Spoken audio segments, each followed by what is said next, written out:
Hey guys, welcome back. तो एक नई क्लास में आपका स्वागत है। और अभी तक हम लोगों ने जो बात करी थी वो ये बात कर ली थी न्यूक्लियस के बारे में कि डेंसिटी इसके पे बातें करी थी हम लोगों ने, कुछ न्यूक्लियस के साइज पे बातें करी थी, एटम के बारे में बातें करी थी।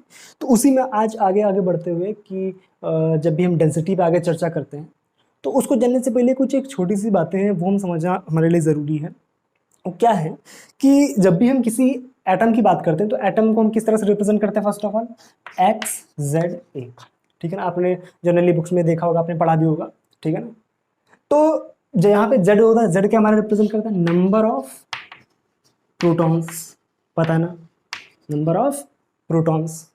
ए क्या रिप्रेजेंट करता है? Mass number, atomic mass number, ठीक है, या न्यूट्रॉन प्लस प्रोटॉन, ठीक है। यानी अगर कोई एटम जेड एक्स ए है तो यहाँ पर जेड जो है वो नंबर ऑफ प्रोटॉन्स है, ए क्या है हमारे पास? A number of protons plus number of neutrons है, ठीक है। और न्यूट्रॉन्स की अगर बात करें, नंबर ऑफ न्यूट्रॉन्स, तो क्या हो जाएगा हमारे पास? ए माइनस जेड। ये हमारे पास क्या होगा? Number of neutrons. खैर ये बात तो हमको हम लोग क्लास 9th से ये चीज़ें सीखते चले आ रहे हैं, क्या होता है हमारे पास नंबर ऑफ न्यूट्रॉन प्रोटॉन, ठीक है। सीखने वाली बात क्या है इसको समझते हैं। थोड़ी सी चर्चा हम एटॉमिक मास नंबर पे करते हैं। एटॉमिक मास नंबर पे करते हैं। इसको जानने से पहले एक बात ये समझ लेते हैं कि हमारे पास जब भी हम छोटी यूनिट्स में जाते हैं, जब भी हम स्मॉल यूनिट्स यानी एटॉमिक साइज की यूनिट्स की बात करते हैं, तो वहाँ पर हम जो मास होता है, मास के लिए एक अलग यूनिट का यूज़ करते हैं हम लोग। मास के लिए हम लोग एक अलग यूनिट का यूज़ करते हैं, दैट इज़ हमारे पास AMU। क्या होती है? AMU। आपने सुना भी होगा, क्या बोलते हैं इसको? Atomic mass unit, AMU, atomic mass unit. ठीक भाई, इसका मतलब क्या होता है? सिंपल, कि जब भी हम AMU दिखाते हैं तो AMU की वैल्यू क्या होती है? 1 AMU इज इक्वल टू, इसकी डिफिनेशन किस तरह से बनाते हैं कि एक AMU जो होता है वो कार्बन 12 यानी 6C12 जो होता है उसमें 12 का भाग लगा दें, अगर 12 से हम डिवाइड कर दें तो जो वैल्यू आएगी वो AMU के बराबर, 1 AMU के बराबर आएगी। इस तरह से इसकी डिफिनेशन बनाई जाती है, ठीक है। इसको हम इस तरह से परिभाषित करते हैं, ठीक भाई। 6C12/12 ये हो गया हमारे पास एक AMU, ठीक। अब 6C12 की अगर बात करी जाए तो इसमें 6 प्रोटॉन और 6 न्यूट्रॉन है, ठीक। 6 proton many mass of proton into 6 plus 6 neutron upon 12। ये बात समझ आती है, ठीक भाई। अब मास ऑफ प्रोटॉन और मास ऑफ न्यूट्रॉन होता कितना, ये बात आपको पता होगी कि mass of proton is equal to 1.67 into 10⁻27 kg। और ऑलमोस्ट थोड़ा सा ही अंतर होता है, लगभग सेम होते हैं मास ऑफ न्यूट्रॉन भी, ठीक है। तो इन दोनों को हम क्या कर देंगे? बराबर रख देंगे। तो ये हो जाएगा हमारे पास 6 मास ऑफ प्रोटॉन, इस जगह मास ऑफ प्रोटॉन रख देंगे तो हो जाएगा 6 मास ऑफ प्रोटॉन, यानी हो गया 12 मास ऑफ प्रोटॉन अपॉन 12। 12 ने 12 को मार दिया, बचा क्या हमारे पास? मास ऑफ प्रोटॉन। तो एक AMU की जो वैल्यू होती है 1 AMU is equal to mass of proton, यानी 1 AMU का जो फॉर्मूला आएगा दैट इज 1.67 इंटू 10⁻27 kg। इसको आपको याद रखना है, ठीक है। अब वापस आते हैं अपने टॉपिक पे। ये साइड में आप जरूर याद रखें AMU क्या होता है, किस तरह से इसको रिप्रेजेंट करते हैं, ठीक भाई। तो जो A है, A हमारे पास क्या था? एटॉमिक मास नंबर, ठीक। ये हमारे पास एटॉमिक मास नंबर को दिखा रहा है, कोई दिक्कत नहीं, no problem, atomic mass number. अब सोचो, हम सवालों में जब मास रखेंगे इसका तो हम एटॉमिक मास नंबर तो नहीं रखेंगे, हम क्या रखेंगे? मास। तो आपने जनरली देखा होगा, अगर कई सवाल किए होंगे, 9वीं 10वीं पढ़े होंगे, 11 में कुछ पढ़ा होगा, तो ये सीखा होगा कि जब भी हम सवाल लेते हैं तो सवाल में जो भी हम यहाँ पर ए होता है डायरेक्ट का डायरेक्ट सवाल में मास लगा के रख देते हैं। मतलब सिंपल, अगर हमें रखना मास ऑफ दिस तो हम सीधे ए रख देते हैं, 1 ग्राम, ठीक है ना, 1 मोल के लिए। तो ये किस तरह से आता है इसको समझते हैं। देखो ध्यान से, जब भी हम मास ऑफ 1 एटम की बात करेंगे, मास ऑफ 1 एटम, तो मास ऑफ 1 एटम किस तरह से लिखेंगे? ध्यान देखो, 4 क्यों, ए उसका मास नंबर है, ठीक। और एक एटम में जो नंबर ऑफ प्रोटॉन और जो नंबर ऑफ न्यूट्रॉन है वो क्या होते हैं? सिंपल अगर बात करें तो ए क्या है? Total number of neutron plus proton, ठीक है। तो ए क्या है हमारे पास? जब भी मास लिखेंगे तो मास किस तरह से लिखेंगे? एक प्रोटॉन का मास इंटू ए, क्योंकि प्रोटॉन और न्यूट्रॉन का मास तो सेम होता है, तो ऑलमोस्ट हम क्या रखेंगे? ए इंटू एमपी। एमपी हमारा क्या है? मास ऑफ प्रोटॉन। बात क्लियर है ना? इसको हम इस तरह से भी रख सकते हैं कि मास ऑफ प्रोटॉन कितना है हमारे पास, जेड सॉरी ए इंटू सॉरी क्या कर रहा हूँ, मास ऑफ प्रोटॉन हमारे पास क्या है, M P into number of proton कितने हैं, Z, plus mass of neutron कितना है, M N into mass of neutron sorry number of neutron कितने हैं, ए माइनस जेड। तो डायरेक्ट तब बी क्या आएगा, mass A into mass of neutron या A into mass of proton, दोनों ऑलमोस्ट सेम होते तो मैंने डायरेक्ट क्या रख दिया, A into mass of proton. ठीक भाई, मास ऑफ प्रोटॉन किसके बराबर होता है, एएमयू के बराबर, तो इसको हम सिंपल क्या रख सकते हैं, ए एएमयू। तो जब भी हम एक एटम का मास लिखेंगे तो एएमएम में ए जो है हमारे पास, इसमें हमें कोई भी छेड़खानी करने की जरूरत नहीं, डायरेक्ट क्या लगा के रख देंगे, एक एएमयू। जब भी मोल की बात करेंगे, mass of one mole, mass of one mole, तो जब भी मोल में लिखेंगे तो क्या कर देंगे, देखो ध्यान से, मोल में चेंज करने के लिए क्या करते हैं, एवोगाड्रो नंबर का मल्टीप्लाई, क्योंकि एक मोल में वन जो हमारे एटम होते हैं, एक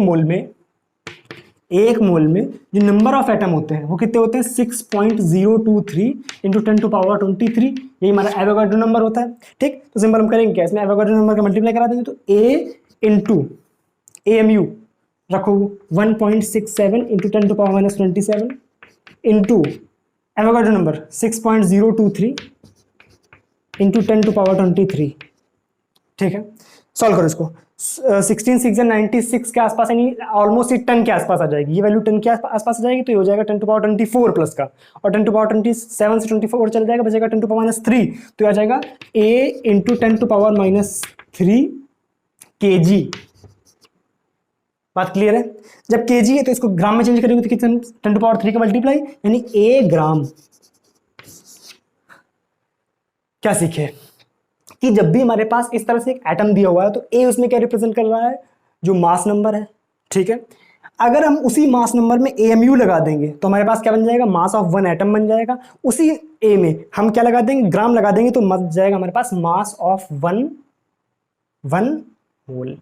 ठीक है, तो हम ए में कुछ छेड़खानी नहीं करेंगे, कैलकुलेशन ही इस तरह से बनती है कि हम सवाल में डायरेक्ट क्या रखते हैं, सिंपल ए का ही रख देते हैं। ए में एएमयू लगा दिया तो वन एटम बन गया, ए में ग्राम लगा दिया तो एक मोल बन गया, तो इसी से हम सारी कैलकुलेशन करते हैं। ठीक है, तो ये आप माइंड में अपने जरूर रखें, इसको अपनी भाषा में 3-4 लाइन लिख लो, फटाफट नोट करो इसको। तो आई होप यहाँ तक बात आपको समझ आई होगी। अब हम लोग उसी पे आगे चलते हैं जहाँ पे हम लोग कल बात कर रहे थे कि डेंसिटी पे हम लोगों ने एक ग्राफ देखा था। वो ग्राफ किस तरह से कुछ आया था, हमारे पास इस तरफ डेंसिटी थी, इधर हमारे पास रेडियस थी, तो ऑलमोस्ट कांस्टेंट रहा था, लास्ट में हल्का सा वेरिएशन हुआ था और फिर जीरो हो गया था। डेंसिटी इस तरह से वेरी कर रही थी। ठीक है, ये बात कोई दिक्कत नहीं। तो यहाँ से एक बात हमको ये पता चली कि जो डेंसिटी थी वो रेडियस तक पहुँचते पहुँचते ऑलमोस्ट कांस्टेंट थी, पूरी तरह से नहीं, ऑलमोस्ट कांस्टेंट थी। यहाँ तक तो बिल्कुल कांस्टेंट थी, यहाँ हल्का सा वेरिएशन हुआ था, तो उसको हम लगभग नेग्लिजिबल मान के चल रहे हैं। तो मेरे पास ये ऑलमोस्ट अगर कांस्टेंट तो रो हम क्या मान के चल रहे हैं, कांस्टेंट। ठीक भाई, ठीक। अब रो होता है क्या हमारे पास, mass upon volume 4/3 pi R cube, capital R लिख लेते हैं, चलो तुम्हारी बात मानी। ठीक, कैपिटल आर। और मास क्या है, सिंपल मास जब हम किसी एटम का लिखेंगे, अभी हम लोगों ने बात करी ए, अब वो चाहे ग्राम में लिखना हो तब भी ए लिखेंगे, जब मोल में लिखना हो तब भी ए में लिखेंगे, सिंपल क्या लिख दिया, A is equal to constant. Correct है। अब देखो क्या जाएगा यहां से, आर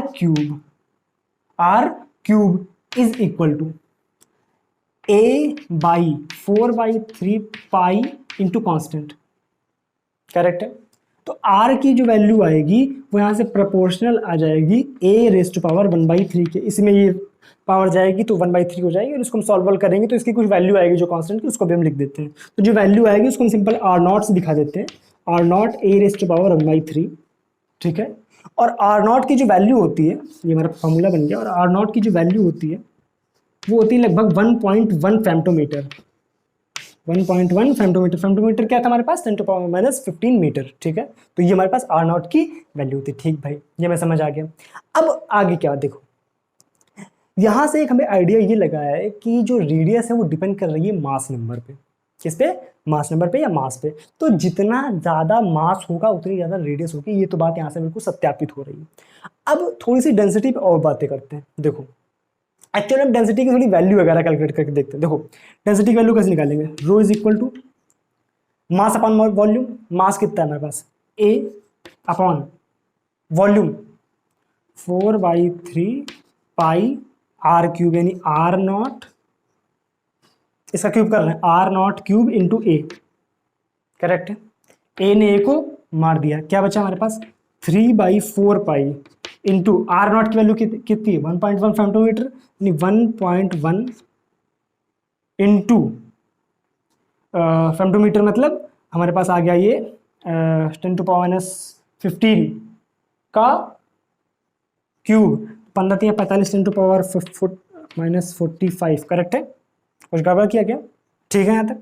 अब देखो ये हमारा फेमटोमीटर में था, इसको भी एएमयू में करके चलते हैं ना, क्योंकि मास नंबर हम सिंपल 1 एटम के लिए कर रहे हैं, तो एएमयू में, एएमयू को चेंज कर लो 1.67 इंटू 10⁻⁻27। तो जब ये सॉल्व करोगे तो ऑलमोस्ट, मैं आपको डायरेक्ट बताता हूँ कि सॉल्व करोगे तो ऑलमोस्ट ये 10⁻, ऑलमोस्ट नॉट बिल्कुल एग्जैक्ट, ये ऑलमोस्ट 10⁻17 के आसपास ही रेशियो आएगा, kg पर मीटर क्यूब। तो एक ये जो कैलकुलेशन करी, रफ कैलकुलेशन जो करी है, ये सिंपल आइडिया लगाने के लिए करी कि क्या फिजिकल सिग्निफिकेंस है हमारे पास डेंसिटी का। देखो जब भी हम बात करते हैं डेंसिटी की, तो डेंसिटी से हमें ये समझ आता है कि एक पर्टिकुलर वॉल्यूम में कितना मास हम भर सकते हैं, ये उसकी डेंसिटी होती है, कितना मास होता है, ठीक भाई। अब अगर आप न्यूक्लियस की डेंसिटी पर बहुत ध्यान से देखो तो ये 10⁻17 आ रहा है, और 10⁻17 का मतलब क्या हमारे पास हुआ कि अगर अपन 1 मीटर क्यूब का बॉक्स बनाएंगे, 1 मीटर क्यूब, 1 मीटर कितना होता है, इतना लगभग 1 मीटर होता है, तो इस इतनी लंबाई, इतनी चौड़ाई और इतनी ऊंचाई का एक बॉक्स, मतलब नॉर्मल इतना बड़ा एक बॉक्स टाइप में बन जाएगा। उस बॉक्स में अगर हम न्यूक्लियस से बना हुआ एक बॉक्स बनाए इतना बड़ा, केवल न्यूक्लियस से बना हुआ, ठीक है ना, तो उसका मास जो होगा वो 10⁻17 10⁻17 kg होने वाला है। अब आइडिया लगाओ कि कितना ही बिलियन मिलियन खिलियन पता नहीं कितना आगे निकल के चला जाएगा, इतना बड़ा ही आएगा, ठीक है। तो खुद आइडिया लगाओ कि जो न्यूक्लियस होता है वो कितना डेंस होता है, कितनी ज्यादा डेंसिटी होती है उसकी।